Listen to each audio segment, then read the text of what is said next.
Hello students, आपण पुढचा topic बघतोय second application of circular motion. तर वेल ऑफ डेथ और वॉल ऑफ डेथ. वेल म्हणजे मौत का कुवा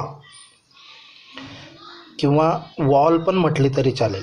तर expression for minimum safest velocity or speed to move in well of death म्हणजे कमीत कमी किती स्पीडने व्हेकल त्या मौतच्या कुव्यामध्ये वेल ऑफ डेथमध्ये फिरलं तरी सुरक्षित राहणार. त्या अमुक एका स्पीडपेक्षा क्रिटिकल वेलॉसिटीपेक्षा जर कमी असेल तर तो खाली पडून जाईल, परंतु कमीत कमी असा किती स्पीड की त्या स्पीडने फिरल्यावर तो फिरत राहील किंवा फिरता येईल त्याला. आता consider a vehicle of mass M. समजा एक व्हेकल आहे आणि ते असं आडवं फिरतं आहे वेल ऑफ डेथमध्ये. त्याचं मास एम आहे व्हेकलचं. तर त्याचे जे टायर आहेत ते जे टायर आहेत ते फोर्स ऑफ ॲक्शन या भिंतीला देणार आणि त्यांना त्या ॲक्शनला ती ॲक्शन अशी असेल बाहेरच्या दिशेने, भिंतीच्या बाहेरच्या दिशेने, तिला नॉर्मल रिॲक्शन या डायरेक्शनने भेटणार.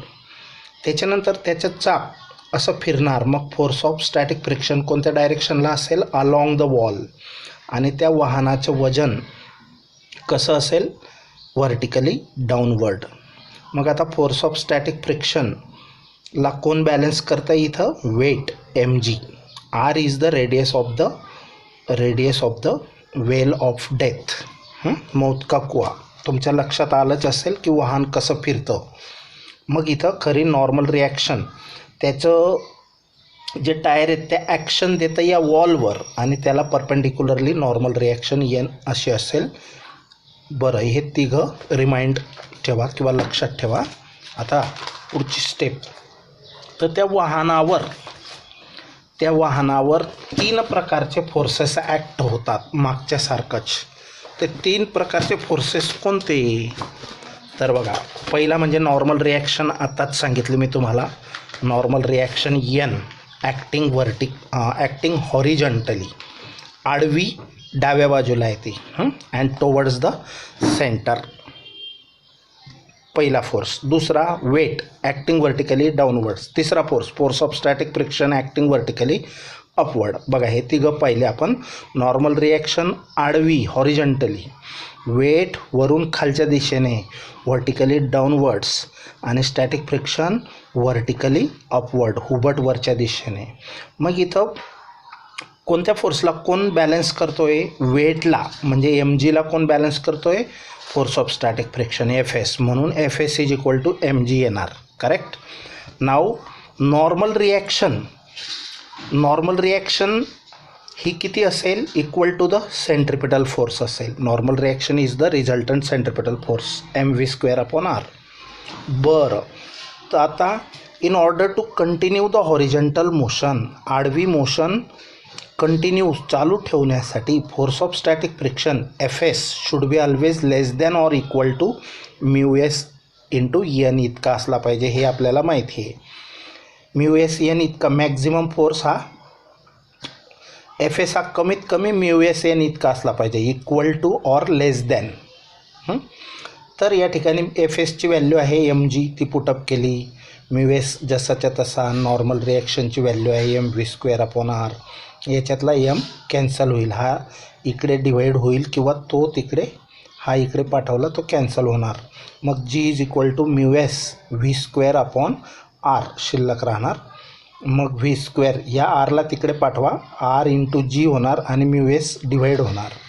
मग v² is equal to rg/μs.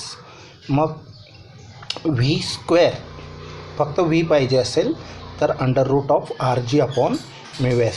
This is the minimum safest velocity of a body to move in a well of death. तर हा फॉर्म्युला लक्षात ठेवा, व्हेरी इम्पॉर्टंट. √rg/μs. मागचा फॉर्म्युला कोणता होता? ॲप्लिकेशन आपला horizontal maximum possible speed limit. तर तो होता v minimum is equal to μs into maximum is equal to mu s under root mu s into rg, where mu s is the coefficient of static friction. The minimum surface velocity of a body to move in a well of death is v minimum is equal to under root rg upon mu s. आता example page number 5 वर एक example दिलेलं आहे, तर ते example आपण solve करू शकतो. पेज नंबर 5 वर एक एक्झाम्पल दिलेलं आहे, तर ते एक्झाम्पल रीडिंग करून दाखवतो बघा. अ motorcyclist is to undertake horizontal circles inside the cylindrical wall of a well of inner radius 4 meter. एक सिलेंड्रिकल वेल आहे, वेल म्हणजे विहीर आहे, तिची रेडियस 4 मीटर आहे, त्याच्यामध्ये मोटरसायक्लिस्टला फिरायचं आहे. Coefficient of static friction tyre आणि वॉलमधला 0.4 दिलेला आहे, म्हणजे म्यू एसची value. Calculate the minimum speed म्हणजे व्ही मिनिमम विचारलेला आहे. And frequency necessary to perform this stunt म्हणजे एका सेकंडमध्ये त्याने किती राऊंड मारायला पाहिजे कमीत कमी हा स्टंट पूर्ण करण्यासाठी. जीची व्हॅल्यू 10 मीटर पर सेकंड स्क्वेअर ही यूज करायची आहे.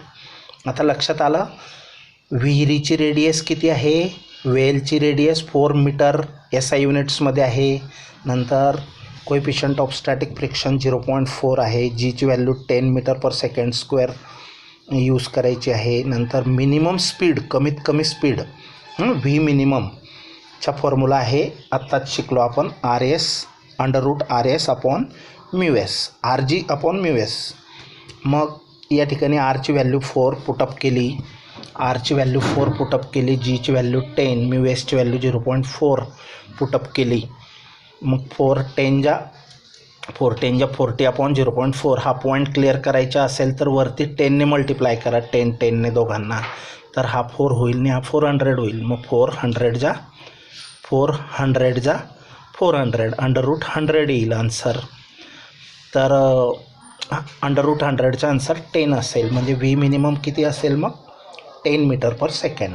आता त्याने फ्रिक्वेन्सी विचारलेली आहे.